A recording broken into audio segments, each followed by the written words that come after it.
Hello दोस्तों, स्वागत है आपके अपने यूट्यूब चैनल में।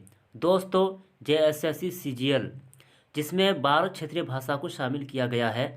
तो जो शख्स पेपर 2 के लिए उर्दू रखना चाहता है उसके लिए खुशखबरी है कि 6 जनवरी से उर्दू भाषा के लिए क्लास स्टार्ट हो रहा है। तो दोस्तों, ये बहुत बड़ी खुशखबरी है क्योंकि 6 जनवरी से है ना उर्दू क्लास स्टार्ट हो जाएगा। तो जो शख्स अभी तक इस चैनल पर नए हैं, चैनल को जरूर सब्सक्राइब कर लीजिएगा और इस वीडियो को ज़्यादा से ज़्यादा शेयर कीजिएगा ताकि ज़्यादा से ज़्यादा है ना छात्रों तक पहुंच सके।